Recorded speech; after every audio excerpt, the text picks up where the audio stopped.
I already know you're gonna think this is way too low on my list, but give me a break. It's still on my list. Yeah. So I'll be the first to say I am not a Nolan guy at all. Oh, yes. All right. so Let's get so the, into it. so yeah, all right. Not a big Nolan guy, but personally, from my the Nolan movies that I like, I would rate this as second to third best of his whole catalog of films. Mm. Um, there's not really anything. Obviously, it's on my top 10, so I don't have really any negatives about it. But you could point out some negatives and the stuff. the only thing that kind of bothered me that I know a bunch of people are gonna say I'm reaching on this, is Cillian Murphy was fantastic, but I think he was a little inconsistent with his accent, which is such a small thing.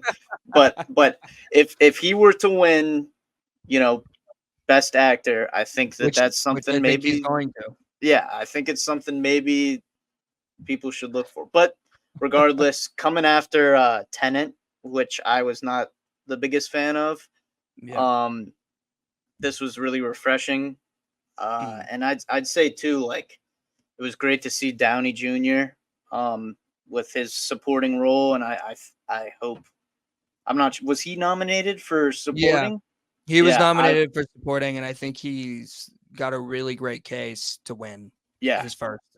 absolutely. Also, I just remembered this. Another thing that I wasn't huge on either is there's a lot of hype behind the cast, Mhm. and a lot of the cast was very, very much forgettable. Like, it didn't have to be who it was. You know what I mean? I could see that. Like all of a sudden, Josh Peck is in a scene, Yeah, or well, the one that I knew he was in the cast because I saw he was in it on IMDb. But I was curious. Sometimes when you look at certain, the cast on Google, sometimes they don't show up, and it's just like right. rumors. Casey Affleck scene.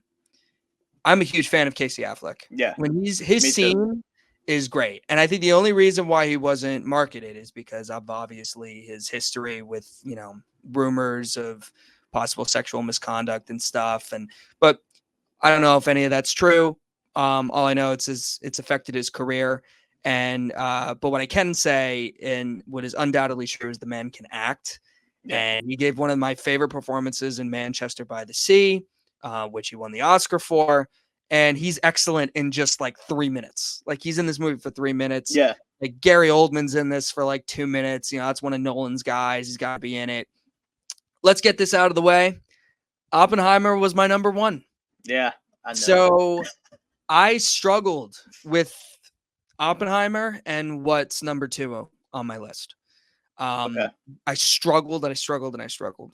But what I left was Oppenheimer is a movie that is kind of gonna, like, people are gonna remember this film as possibly a movie that kind of dug theaters out of the dirt. That and Barbie.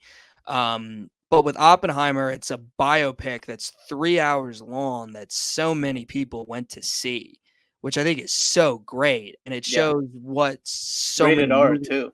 Yeah, rated R too. And so many great, like, I think so many young people wanted that.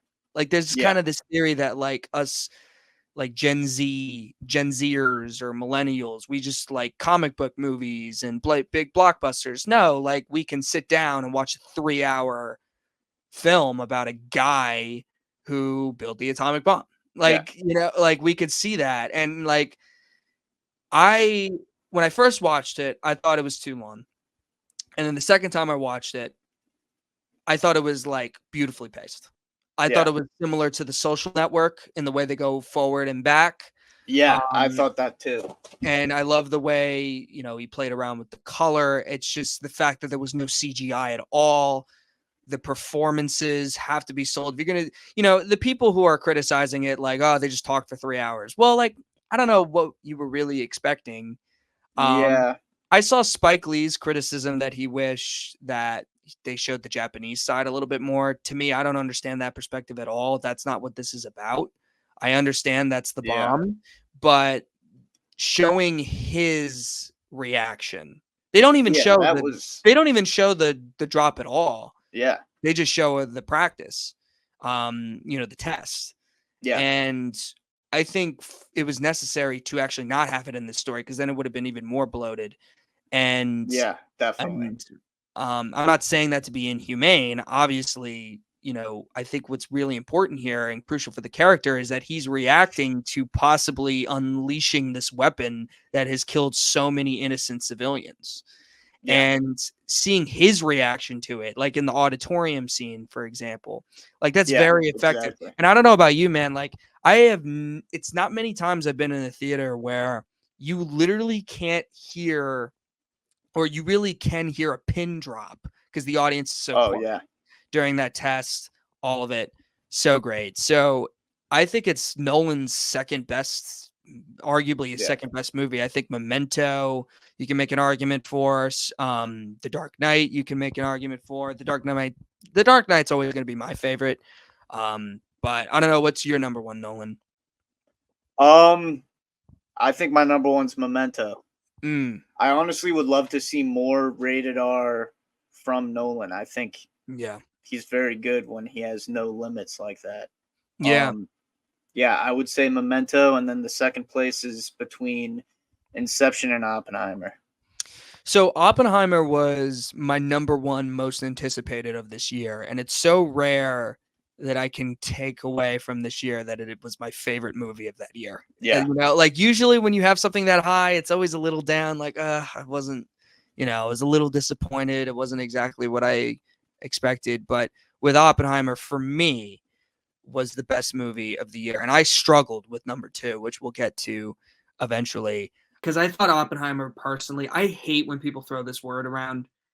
I really do think Oppenheimer is a masterpiece. There's really nothing I saw in Oppenheimer that I thought could have been better. Personally, that's just my opinion. And this is coming from somebody who really hates saying that word, because I feel like people say it all the time. Yeah.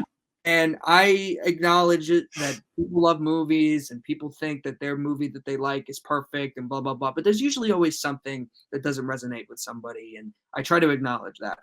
For Oppenheimer, I saw it as, you're going into it for what I was expecting, for what the source material is, for everything. The fact that it was a blockbuster, it worked for me every step of the way.